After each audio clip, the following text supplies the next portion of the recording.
Hare Krishna. Welcome to Saturday Satsang. Thank you, Prabhu, for the wonderful Kirtan. I was supposed to do a slideshow, but somehow there were some connectors that I missed. So, anyways, we'll do next time. Yes. Anyways.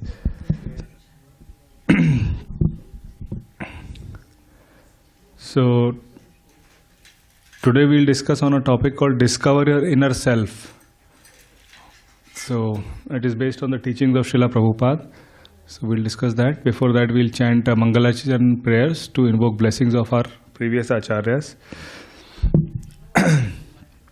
Om Ajnanatimirandhasya Jnananjana Shalakaya Chakshurunmilitam Yena Tasmai Shri Gurave Namaha Shri Chaitanya Manobhishtam Sthapitam Yena Bhutale Swayam Rupa Kadamayyam Dadati Swapadantikam Vandeham Shri Guru Shri Yuta Padakamalam Shri Gurun Vaishnavamscha Sri Rupam Sagrajatam Sahagala Raghunathan Vitam Tam Sajivam Sadvaitam Savadhutam Parijana Sahitam Krishna Chaitanya Devam Shri Radha Krishna Padan Sahagala Lalita Shri Vishakha Vitamscha He Krishna Karuna Sindho Dina Bandhu Jagatpate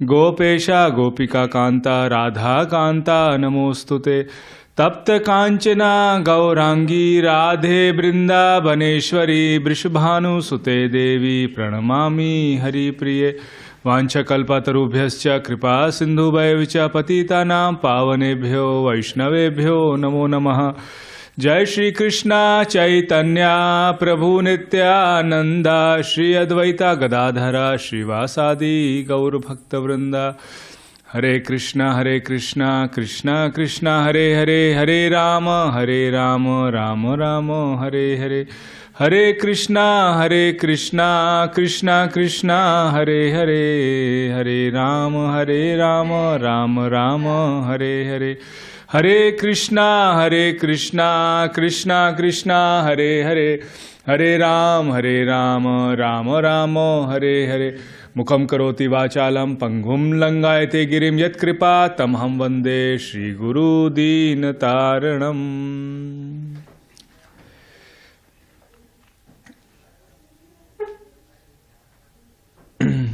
So we are going to discuss about our inner self, who we are, what is our identity, and how it relates to our purpose in this life. Why are we here?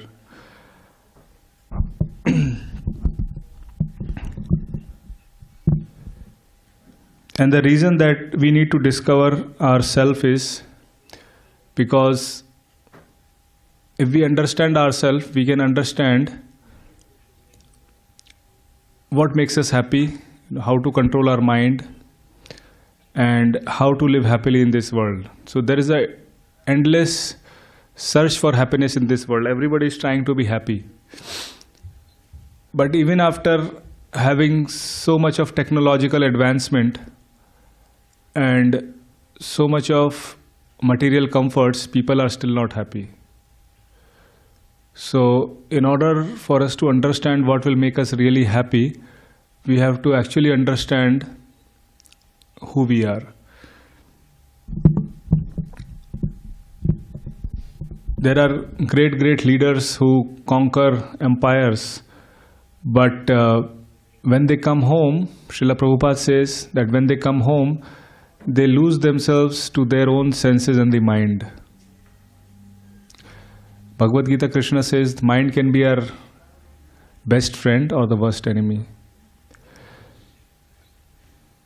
So therefore, in pursuit of happiness, we have to understand who we are.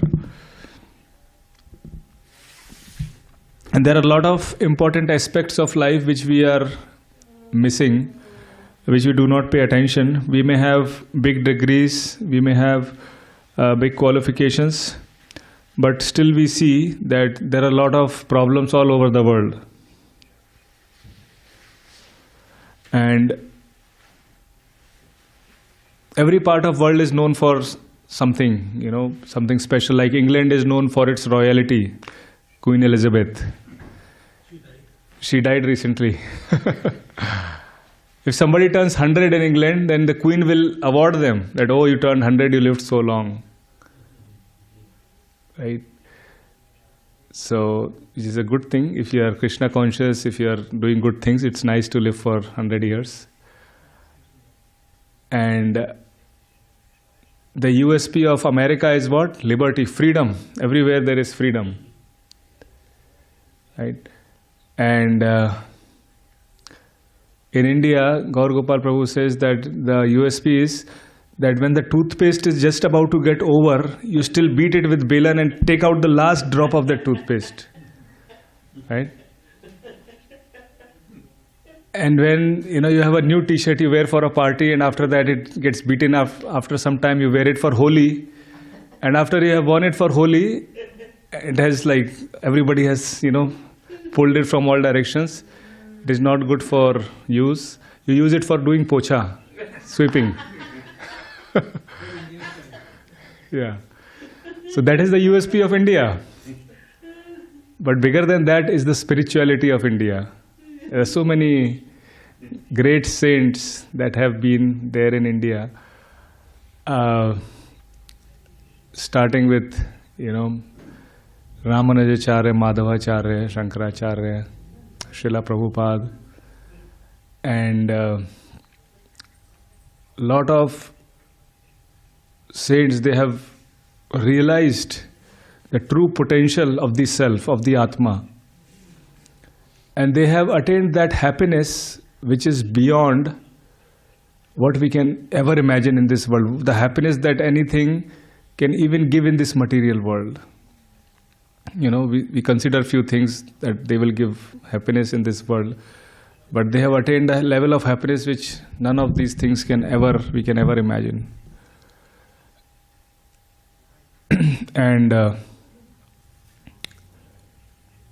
that happiness is basically when you connect to the Supreme Lord, which is Krishna. In the Bhagavad Gita it says, a learned person sees a piece of stone and gold equally. And somebody may get bewildered. How is it same? Because if you see gold, you will go and naturally pick up gold. You won't pick up stone. Then how does Krishna say that they are, a learned person sees them equally? So what it means is that, yes, although gold has more value, the learned person distinguishes the difference between them, but since he has got something higher, some higher truth, higher happiness, he is not looking to get, that gold, because he has found something much better than that. So we are trying to get that level of happiness, which is the true purpose of life.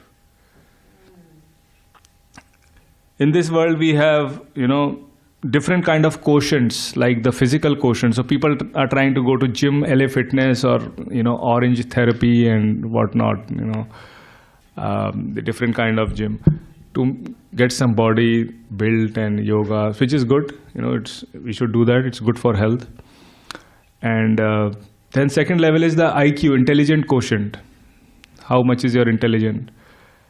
Third is the emotional quotient, how we develop relationship with family members, colleagues in office, we are good friends to everyone, how emotionally we deal with people, we respect them, we tolerate them, we forgive them, and we have all those quality of compassion, integrity, honesty. And then fourth is the spiritual quotient.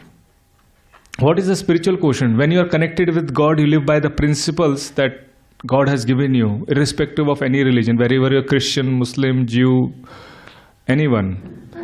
If you live by those principles, if you have that strong spiritual quotient, then you are not tempted to give up your integrity even in difficult situation.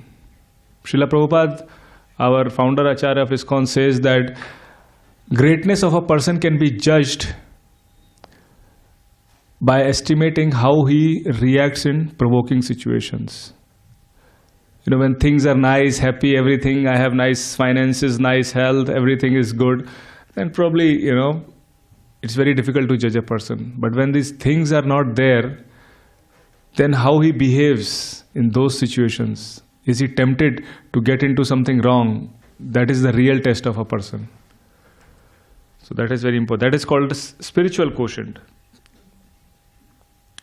And it has been found that, these big CEOs of the companies and leaders, we have seen so many frauds, right? Because although they are looking for something better, there is greed. But since they do not have that spiritual quotient, that integrity and honesty, they give up to their temptations. There are so many news. Presidents have been involved in so many affairs, and which are not not very good, not ethical. So all this is because of not having that understanding, not understanding the self. And all these things are not taught in the university, unfortunately. In the university we can learn some skills, computer science, physics, mathematics, which is good for that technological advancement. But at the same time, we also need the right attitude. So just as a driver drives a car, a soul drives a living body. So scientific researchers have proved it. And matter is dead while soul is conscious. So we are trying to understand what soul is. So Krishna in the Bhagavad Gita starts in the 2nd chapter. He tells about the different features of soul. What is soul? What the qualities of soul are. So he's describing all those things. So first, Arjuna was in anxiety. He didn't know what to do, whether he should fight or not fight. He had a lack of confidence. He was demoralized. He was in stress. He was in depression, which is one of the biggest problems of the world today.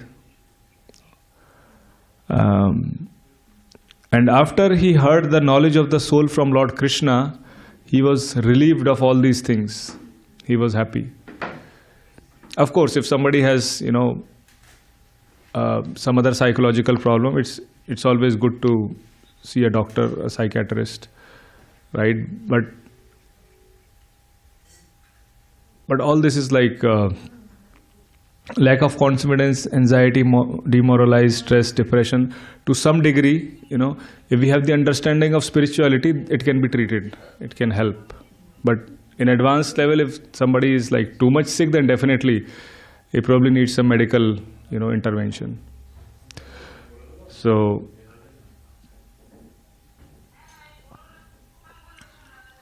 Krishna gave the knowledge of the soul to Arjuna.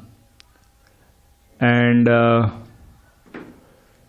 there are different verses in the Bhagavad Gita which tells about that who am I and what is my position.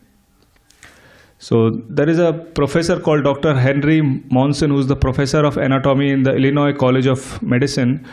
He says most of the body is water. In a 60-pound person, there are about 5 pounds of calcium, half pound of phosphate, 9 ounces of potassium, 6 ounces of sulfur and sodium. So there are different, substances in chemistry. Prabhuji is a PhD in chemistry, so he would probably retired. He would have a more detailed understanding of all the chemical substances, right? What do you call them? Elements. I also forgot. So. But now Prabhuji is a PhD in, Krishna bhajan and devotional service. So, and the cost of all these materials that we have in our body, and when you sell it, it costs how many rupees? Can anyone guess? Around 110 rupees. So are we this body? 110 rupees. Suppose there is an accident of a person in a Ferrari car. I think a Ferrari is like $100,000 or maybe more than that. Red Ferrari. Everybody likes red color, more passionate.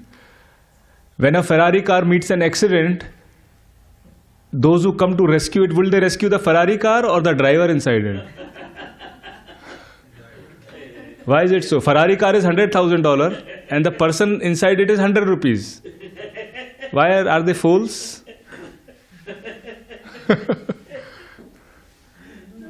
Why are they rescuing the person?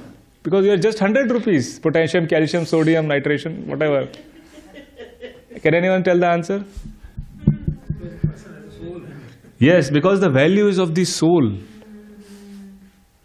Because the soul is so powerful, that person has so much value, he can make millions of dollars. A person can make big empires. Sachin Tendulkar is so small, still he makes so many big records. Michael Jordan, millions of dollars. Or Elon Musk, my God, richest person. How much is his net worth, Prabhu? I think Ambani's net worth $90 billion. Right? So because of that soul, the presence of soul. And what is a soul? It's just a small thing. I mean, a husband-wife comes together and there is small thing, goes from husband to wife, and then, that energy creates a person who can actually conquer empires, Roman Empire and what not, British Empire, Mahatma Gandhi. So powerful. How is the soul coming? Who's sending that soul? Why are some people born in rich families? Why is someone born in a beggar's family? Have you ever thought about all these things? The law of karma and all those things. It is so much nicely designed by Krishna.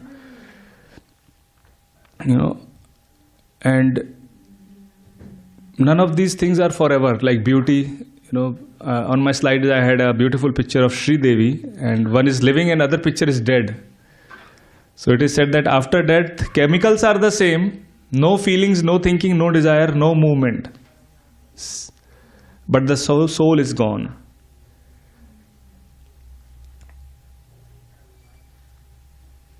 So when somebody is alive, his family members inquire about him, but when the soul departs, the same family members, run away from them. So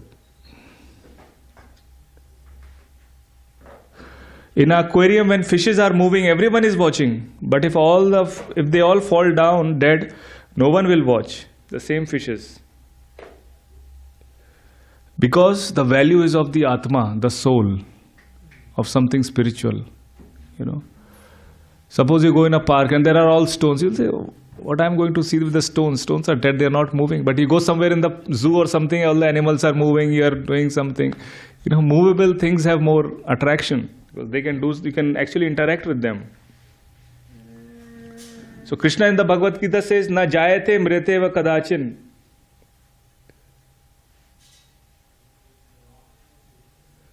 Nayam bhutva bhavita vana bhuya ajo nityam sashvato ayam purano na hanyate hanyamane sarire. This is Bhagavad Gita 2:20. For the soul there is neither birth nor death at any time.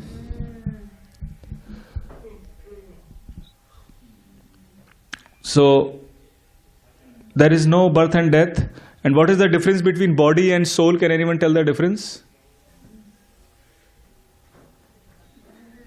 Soul drives the body. Okay. And body just is a solid material, that's it. Okay. Any other? So like you said, body is dead, soul is alive. Anything else? Does the body goes any changes? What changes? Yes, so there are changes in the body. But the soul, there are no changes. Body is temporary. Probably in America they just take you to the mortuary and then plug on the electric current and it's burned to ashes. In India we burn it, or you just, put it under, like in coffins and stuff like that. So that is the difference. And soul is conscious, body is not conscious. So these are some of the differences that we see. And then some people think that at the time of death the body is finished. And why they say that? Because they want to enjoy this body and they don't want to believe in karma. I will do whatever I like to do, I will do bad to everybody, and I will enjoy this life. I will enjoy this life, and then no God exists. If I do bad karma also, that's okay. After death, it's like everything has ended. Because if they believe in karma, then they have to be very careful. They can't commit any wrong, sinful reactions. They cannot do any sinful activities. They cannot do something wrong. They have to, follow a very pious religious path. So that's why some people say that soul doesn't exist, and there is nothing that exists after life. So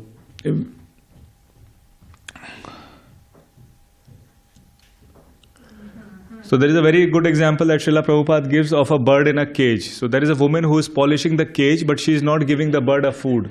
So it's like taking care of our bodies. I have put nice nail polish. I'm sorry, nice whatever ladies put. That is good to put. But what I'm saying is that only taking care of the body is not sufficient. We have to also give food for the soul. Suppose you are driving the car. The need of the car is to give petrol, but you are giving it like palak paneer. Will the car be happy? It won't be happy, right? Because everybody has different need. So similarly, for the body, yes, we have to do some things to take care of the body. Body is important. Body is like a temple. Like this temple is there, it's like body. But Radha Girdhar is there, just like a soul. So if the body is not good, the soul will not be happy. So we have to take care of the body also. So give the car gasoline, petrol. Only then the car will be happy and be able to drive you to your destination. And there are different proofs, scientific proofs of existence of soul. One is common sense, one is consciousness, third is near-death experience, out-of-body experiences, reincarnation research. So there are a lot of scientific, experiences. And if you go to India, you will get full belief that soul exists. There are a lot of places where you see that some souls have captured a body or things like that, Mehndipur Balaji and places like that. And there are a lot of evidences of that as well. And there are a lot of examples of reincarnation also, which you can find, Some people definitely do that to make money or to show them that, come on the television, that, I remember my past life. And because of those people who try to, falsely claim that, the belief of other people is, taken away from spirituality. Because they see so much of nonsense, right? You see fake gurus, fake babas, fake people. That's why they say all this is nonsense. But isn't it like that in every field? Right? You also have doctors who have cut your stomach half open and they are asking that first give me money, only then I will operate on you. That's true for doctors, that's true for lawyers. They don't have degrees and still they are yeah. Jhola wale baba jaise hote doctor, they have jhola and they are, I am doctor, I have this degree. In my family also somebody is he did a homeopathic degree. And he says, I am a doctor, and he's giving allopathic medicine. So people are like that. One of our relatives I know. So because of such people who are unauthorized, they are trying to give some knowledge. The faith of people is no more there in, spirituality. But that is the same in every field, wherever you go, wherever you are. I work in IT field. I know how it works. A lot of people also do that in every field. And Prabhuji probably also knows in education field, right? So it doesn't mean that spirituality is not correct. If we hear from the authorized source, if we hear directly from Krishna, and when we get the right knowledge and we implement it, apply it in our lives, we'll see the benefits of that.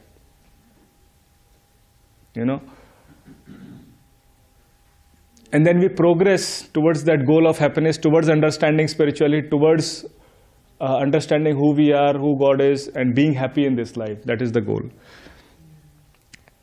So, Common sense. How do we understand that soul exists? By the example of common sense is that when a person dies, we say he passed away or she passed away. Who passed away? The body is still there. The soul has passed away. Second way we can understand is consciousness. So in this room, you see yellow light, right? So yellow light is coming from these bulbs. If there is, these are turned off, you won't see that. So, and dead matter has no consciousness. This chandelier is like dead matter. It doesn't have consciousness. So, consciousness means to be aware, thinking, feeling, willing and intentionally. So, by all these qualities of soul, thinking, feeling, willing, we can understand there is soul. So, that is the second way. And then third way is near-death experience. There is a lot of research done on near-death experience. So many books are there. If you just Google near-death experience, out-of-body experience, you will find that. I know I was in Atlanta, there is Emory Hospital, and there is a doctor, Michael Sabom. He was working in the emergency hospital. When people hit their cars in a truck or on a tree, they are brought to the emergency. And he's actually taking notes and understanding what these people are actually seeing when they are getting operated in the operation theater. One person was lying down in the operation theater and he lost his consciousness. His body is open, he's getting operated, and after he was cured, he said, I could see the janitor's shoes on the top of the cupboard. And he said, I could see somebody in the upstairs. And then they checked, actually the shoes were of the same color or things like that. So all these examples have proved that there is something which is outside the body. That's why it's called out-of-body experiences, near-death experiences. And reincarnation research is done by Dr. Ian Stevenson Carlson. He's the professor of psychiatry in the University of Virginia, who did over 3,000 cases of reincarnation memories, not only from India but all over the world. He has a probabilistic formula by which he interviews the person and then determines whether what they are saying is right or wrong. The chat GPT is coming, so will they be able to help it? Yeah, that's a good idea. I think chat GPT, I don't know if reincarnation it can help, but they can probably, yeah, maybe. Yeah, probably it can help, I think, definitely it can. And there are some phobias that are related from past life, So Dr. Ian Stevenson says, if the previous life ended in stabbing, there would be a phobia of bladed weapons. I know of a big CEO, he had a $4 billion company. He was walking at 2:30 in the night here in America. I think it was Texas or somewhere. And somebody stabbed him and he died. Phobias are related to the mode of death of the person whose life is being remembered. So, if it is ended in shooting, there would be phobia of firearms and so on.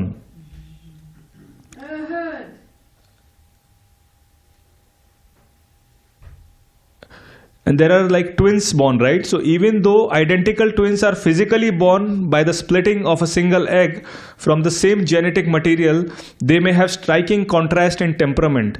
The difference in temperament is because of two different souls reincarnated in two different bodies that are genetically identical. Basically, two different souls are going in two different bodies that are genetically identical because it is from the single egg. Yeah. So difference in temperament of twins proves soul. So such a nice example, right?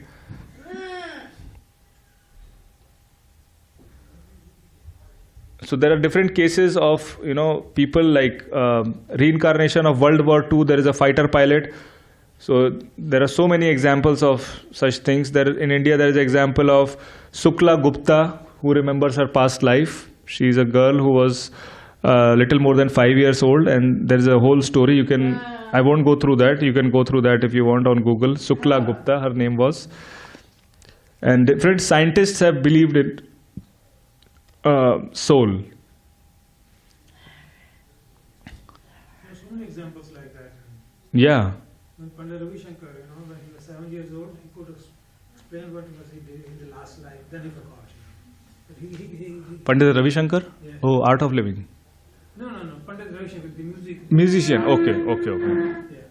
He also heard that. Okay. Yeah.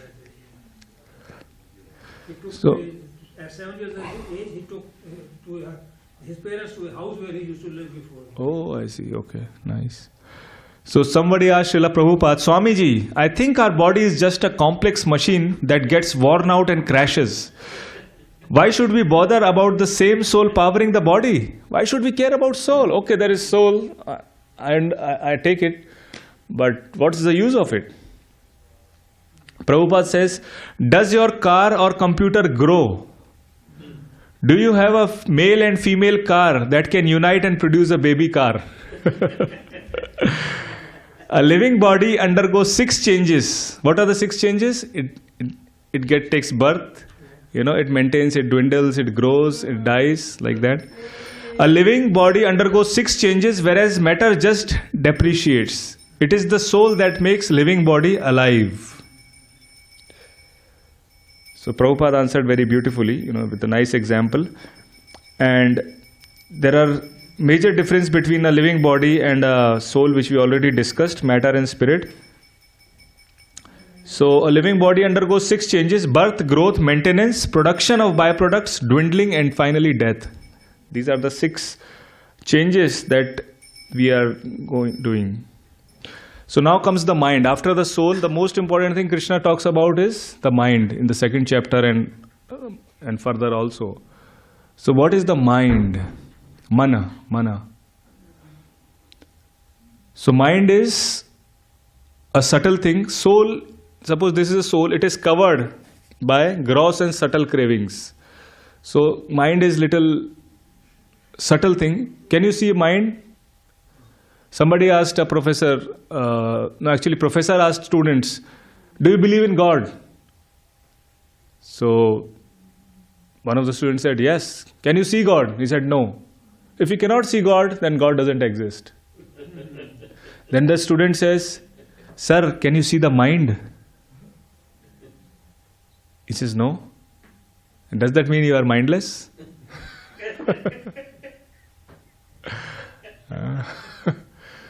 So, one father was actually very angry with his son. He was saying, see, Lucy came first in the class. Dekh, Lucy first aayi class mein. So, then the son said, father, dekh ke hi to fail ho gaya. Just by looking at her, I got failed. So what is this? This is the mind, uncontrolled mind. Right? So the mind is subtle covering over the soul. So gross body, this body is made up of earth, water, fire, air, ether, and subtle body is made up of mind, intelligence and ego. 3 things. Okay? So soul is covered by that. Acha, kitna ho gaya? Okay, I'll finish in 3-4 minutes, sorry. So what is the mechanism of the mind? Intelligence is the decision maker. Mind is the storehouse of all the thoughts. Unfulfilled desire, previous experiences. And 5 senses are eyes, ears, nose, tongue, skin. All the input is coming through these senses. Whatever we are seeing, hearing, touching, feeling, right? It is going into the mind. And then the intelligence basically decides how to process that, what is stored in the mind. So if we feed good things in our mind, if we hear about Krishna, if we hear motivating things, then we will be happy. That will affect our intelligence, affect our soul. But if we take garbage in, it will be garbage out.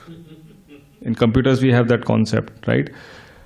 And Bhagavad Gita, there is a very nice example of 5 chariots, 1 chariot with 5 horses. Those are the senses, and the reins are the mind. The driver is actually the intelligence, and soul is the passenger. And Lord Krishna says in the Bhagavad Gita, please repeat, Bandhoratma manastasya yena inatmayet yena atmay va atmana jita yena atmay anatmanastu satrutve anatmanastu shatrutve varte tat meva shatruvat. So, for him who has conquered the mind is the best of friends, but for one who has failed to do so, his mind will remain the greatest enemy. So, if the mind is controlled, it will be your friend. If it is uncontrolled, it will be your greatest enemy. So, to control the mind is by mantra. What is mantra? Man means mind, tra means trayate, just like Kshatriya. Kshat means hani and tra means to protect. So one that protects the mind is called mantra. Man iti trayate itiri mantra. So we have this mantra, Hare Krishna, Krishna Krishna, Hare Hare, Hare Ram, Ram Ram, Hare Hare. This is the most powerful method of actually controlling the mind. And once the mind is happy, we are happy, our decisions are happy, and whatever decisions we take are in line, which gives us happiness in our life. So you can chant this Maha Mantra on the beads. We have these beads available in the gift shop, or if you have them previously, you can use it. There are 108 beads. So on every bead you can chant, one mantra, and just 108 times will be one mala. So you can start with one round if you are not chanting, or if you are chanting, you can add more. So by chanting this mantra, probably in a time which is peaceful, probably morning time, that is the most beneficial and quiet time of the day. No WhatsApp. I mean, although WhatsApp and everything is there, but at least your mind is quiet after you've taken a sleep. So chant for one round takes 5 to 8 minutes, depending on your speed. So this will help a lot, and we'll all get Krishna's blessings. So I request all of you to please try to read Bhagavad Gita, understand it, chant the Mahamantra, and be happy. Thank you very much. Hare Krishna. Hare Krishna. So who's not chanting here? Can you raise your hand?